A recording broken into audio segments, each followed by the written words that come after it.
Coba bayangin dunia 100 tahun lalu. Koloni kekaisaran Eropa merajalela, belum ada internet, HP, jangankan toko kopi favorit kita, Indonesia aja belum berdiri.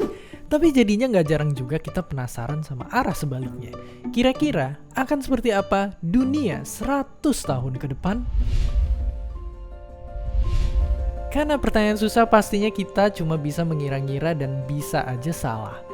Sebagai contohnya, dulu ada koran terkenal ngira kita itu nggak bisa terbang sampai jutaan tahun mendatang. Tapi ternyata nggak lama setelah artikel itu dirilis, Wright bersaudara sukses nerbangin pesawat. Makanya bisa aja kita punya teknologi yang bahkan nggak kepikiran. 100 tahun lagi, banyak orang yakin udah bakalan ada komputer yang terintegrasi di otak kita dan kita udah menginjakan kaki di Mars. Tapi saat kita sibuk mikirin tentang teknologi, ada satu topik yang sering tertinggal, krisis iklim. Dari seabad terakhir ini, temperatur bumi udah melonjak tinggi. Lalu, gimana ceritanya untuk 100 tahun ke depan? Intinya, dunia kita kalau kita nggak bertindak bakal jadi parah banget. Temperatur yang naik nggak cuma bikin kita keringetan aja. Dan nggak usah jauh-jauh 100 tahun dulu. Sekarang aja udah banyak bencana yang kejadian gara-gara pemanasan global. Laut itu terus naik, ditambah permukaan tanah ternyata itu terus turun.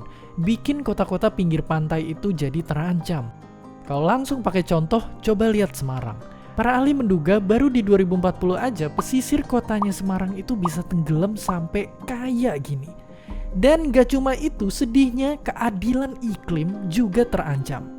Ternyata krisis ini justru lebih dirasakan sama orang-orang yang gak nyebabin masalahnya. Karena ternyata faktanya orang Amerika Utara ngasilin karbon 4 kali lebih banyak dibanding orang Asia. Negara majulah yang muntahin banyak karbon, tapi negara berkembanglah yang tertindas. Dan sebenarnya bukan berarti teknologi dan ekonomi itu nggak bakal maju kalau kita peduli sama lingkungan. Jawabannya adalah ngimbangin keduanya, dan emang harus terus diusahakan.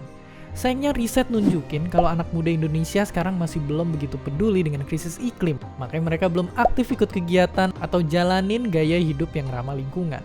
Padahal sebenarnya ikut ngelawan isu ini bisa banget dilakuin lewat kacamata inovasi, teknologi, dan bisnis. Contoh nyatanya kayak berkarir di sektor yang punya potensi majuin ekonomi, tapi juga sekaligus ngejaga hijaunya planet ini. Dan jadinya biaya dan tenaga yang harus dikeluarin buat nahan laju krisis iklim emang besar banget, tapi efeknya bakal lebih parah kalau kita diemin aja. Ibaratnya gini, saat saudara kita sakit, kita nggak cuma merhatiin biaya dan tenaga yang harus kita keluarin. Tapi bayangin kalau nggak diobatin sama sekali, akan seperti apa? Seperti inilah yang terjadi sekarang. Bumi kita juga lagi sakit.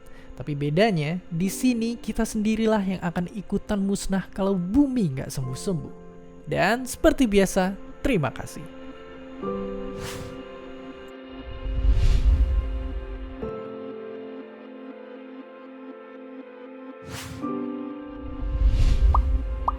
Terima kasih udah nonton Kok Bisa? Punya pertanyaan lagi? Tulis aja di kolom komentar di bawah. Keep asking and stay curious.